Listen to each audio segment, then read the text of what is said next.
Fernando Aranjo leads a respectable life as a judo instructor and visual artist. He feels unfulfilled, though, and believes that he is still searching for his calling. One evening while traveling home, he pauses for a smoke in the pouring rain. Fernando extinguishes the cigarette, which gently floats away and lands in a sewer not far from the Bank of Rio. He descends the drain out of curiosity when he has an absurd thought. Fernando suggests robbing the bank to his buddy Sebastian, a civil engineer, when they meet the following day. Sebastian, it turns out, is struggling financially, so he is receptive to the idea, but he thinks the plan would need cars, tools, and a lot of money. Therefore, Fernando begins looking for a funder and meets his other friend named Dabaza. Sadly, the latter is also strapped for cash and advises Fernando to visit Mario, a fellow thief. The action then shifts to Mario, who steals money from a safe while breaking into a workplace at night. His lack of anxiety throughout the incident suggests that he is an expert at these kinds of small-scale theft.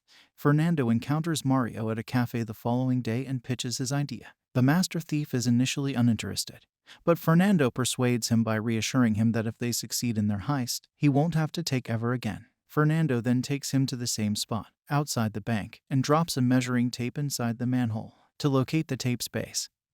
He also leads Mario into the sewers. Fernando estimates that they are 18 meters away from becoming billionaires after doing some math. The next image shows Fernando, Mario, and Dabaza getting together to continue talking about the heist. They intend to build a tunnel into the bank, but every chamber has motion detectors. Fernando asserts, however, that motions only pick up on temperature changes and do not actually sense movement. He has created a suit out of a sleeping sack that can help them hide their body temperature as a result. The only issue right now is that he is unable to access the bank safe. So, the group resolves to conduct further research the following day. Before he and Sebastian enter the bank, Fernando snaps pictures of the parking lot that is located behind the structure. While Fernando snaps pictures of the foyer, the latter plays along and pretends to create an account. Sadly, he is quickly apprehended, and security shows up. Fernando attempts to flee as soon as he can, but security stops him and takes him to the basement where he will be questioned. Unexpectedly, this was all intended to happen. Fernando takes advantage of this chance to carefully examine the safe deposit box room. Security examines all of his possessions, including the camera, but does not discover any proof, so they grudgingly permit him to leave. The camera's memory card was later found to have been removed by Fernando. Later, Fernando and Sebastian use the images and their memories to create a floor layout for the bank. Fernando then devises a scheme to rob the bank while still inside the cramped space. They then use a bicycle to determine the distance between the manhole and the bank by counting how many times the tire rotates. The following day, Fernando calculates the angle at which they must dig up the tunnel to reach the bank using his understanding of geometry. It is also disclosed that the money the group is planning to steal is insured, ensuring that no one besides the bank will suffer a loss as a result of them. Fernando and the others enter the sewer later that evening and begin excavating the passage. The next day, they employ Alberto, another man, to take care of the escape vehicle. The group still hasn't figured out how to access 400 lockers, according to Fernando.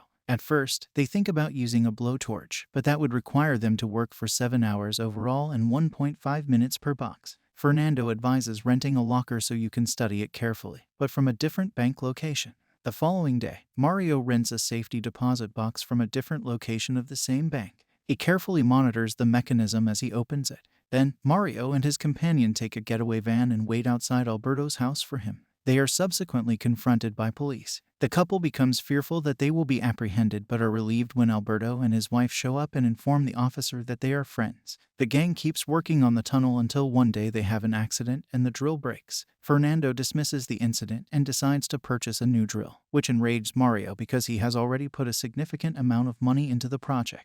Fernando sees his girlfriend later that evening, and the two of them watch the stars together. As it takes years for light to reach Earth, they discuss how they are viewing the history of the stars. We believe they are there, but they have vanished. This abruptly gives Fernando a thought, and he rushes to Mario's house. He is informed by Fernando that he has discovered the answer. Although the security methods are different, he claims that the bank is well protected both when it is open and closed. The bank has strong security measures in place to stop currency theft and strong procedures in place to prevent the tunnel heist. However, they lack a safeguard to keep them from occurring simultaneously. During business hours when the safety vault is open, Fernando intends to approach the bank from the front to avoid motion and alarm sensors. This will give the police the idea that they are casual thieves looking for pocket change. Fernando wants everyone to think that they intend to exit through the front door so that the police won't even think to look for a tunnel escape. Mario is thrilled to hear all of this, and he completely adores the concept. The action then shifts to the heist's day. To cover up their fingerprints, everyone applies glue to their fingertips. While Fernando and the others enter the bank in disguise before donning their masks, Sebastian is picked up by the sewer and goes inside to complete his job. Soon after, Fernando and Alberto take over the ground level while Mario and Debaza move to the first floor. They simultaneously take their guns out and tell everyone to get on the ground. From the CCTV room, a security guard observes it and quickly calls the police. Fernando is then shown to be listening in on conversations via his walkie-talkie. Alberto proceeds to lock the parking gate while Mario instructs the cashier to place the money in a bag. When the cops finally show up outside, Fernando holds a bystander at gunpoint. The man is then threatened with execution if the cops attempt to storm the bank. Fernando then goes inside to let his friends know that the first part of the plan has been accomplished. Upon hearing this, Mario immediately holds a lady at gunpoint and issues a command to the security officer in the CCTV room to turn himself in. Mario takes the guard's phone and gun magazine before releasing him outside. The guard grudgingly complies. The group then turns off all of the cameras in the building. Fernando enters the compact space and shifts a cabinet. Sebastian breaches the wall from the opposite side and makes his way into the bank through the passageway. The two then go to the vault, get some supplies from their vehicle, and begin putting the machine together. Then, in a flashback, it is revealed that Sebastian had created a cannon-powered device that can open the lock in 7 seconds. Then, as Sebastian and Fernando begin to raid all the lockers, everyone sets a countdown on their watches. Outside the bank, the cops, the press, and the hostage family takers members assemble. The police commander has a conversation with the security guard and learns more about the circumstances inside. In another area, Fernando and Sebastian are still rifling through the lockers when all of a sudden, they hear the cops clambering up onto the roof. Mario then receives a call from the captain on the guard's phone that he had earlier stolen. In a memory, it becomes clear that Fernando had also planned for this eventuality and had made Mario practice negotiating. Mario returns to the present and commands the captain to clear the terrace of all troops or he will murder the bystanders. The commander agrees, but he secretly deploys 2 snipers on the adjacent structure. Mario replies that he wishes to speak to the district attorney when he is questioned about his demands. The captain decides to grant his wish and asks for 1 hour of his time.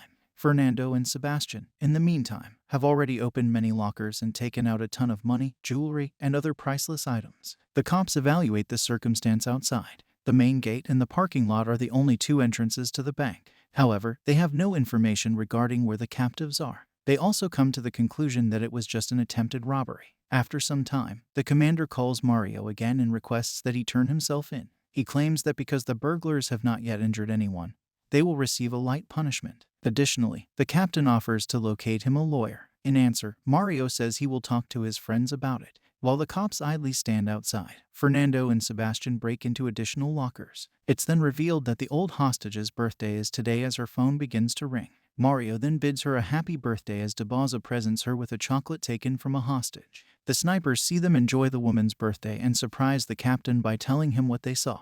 As a birthday present, Mario releases the lady in the interim. Then, leaning against a window, he informs the captain that he has served 15 years in jail and that he will only turn himself in if the district attorney guarantees him a light sentence. When the commander hears this, he tells the sniper to back off, and Mario leaves the window. He was actually testing whether the police would shoot him. It is then disclosed. Shortly after, Mario has a conversation with the Da. Unexpectedly, the latter begins cursing at the Da and walks away from the conversation. Mario then requests to talk with his attorney in its place. However, Mario provides the captain a hostage's phone number when he requests the lawyer's contact information. He then adopts a different accent and addresses the Da as his fictitious attorney. He buys his fellow burglars some more time in this manner. Mario then sequesters everyone on the ground floor while Fernando and the others eventually begin bringing their loot through the tunnel. The captain then begins to wonder if Mario is sincere about submitting after Mario turns off his cell phone. The moment he sees the manhole, he realizes that the burglars have found another route out. Fernando leaves all the weapons in the vault for the cops after loading the loot onto the boats. Then, in a flashback, we learn that Fernando didn't want to harm any civilians, so all the weapons are actually toys for kids. Mario eventually departs from the hostages on the first level and joins Fernando in the little space. All the terrified hostages pick up their phones and contact their loved ones outside as soon as he does. The captain also dispatches a troop into the sewer while another one storms into the bank from the front. Mario and Fernando swiftly remove all traces of the tunnel before they join the others in the boat. The cops learning about the sewer was something Fernando had also foreseen, according to another flashback. Consequently, they had already constructed a dam to raise the water level, allowing them to use a motorboat to travel in the opposite way. The captain continues on and finally comes to the tunnel opening, where a bomb has blocked the entrance. He quickly discovers, though, that both the bomb and the firearms are fake. Unfortunately for the skipper, it's already too late because the thieves got away. Fernando and the crew destroy all of their equipment while driving away from the site in their getaway car. After that, they go to Alberto's home and split up the loot equally. The company seems to be having the time of their lives after a number of months have passed. Alberto's wife eventually discovers him spying on her. She becomes so enraged by this that she calls the authorities and names him as a suspect in the bank robbery. As a consequence, each thief is apprehended individually. Once more, the film jumps forward in time by 7 months. Fernando is let out of jail, and Mario drives his posh vehicle to pick him up. Fernando had also planned for a scenario in which they get caught. It is then disclosed. He deliberately proposed that they use toy weapons in order to avoid injuring anyone and receive lighter sentences, because the bank doesn't keep track of the cash and other items kept in the safety deposit boxes. Fernando and the others get to retain a sizable portion of their loot. The cops only found $1.17 million and 8 kg of jewelry, despite the bank estimating that the lockers held $25 million worth of cash and jewelry. The authorities were unable to build a solid case against the offenders because there was no official record of the items in the lockers, and they essentially got away with only a slap on the wrist.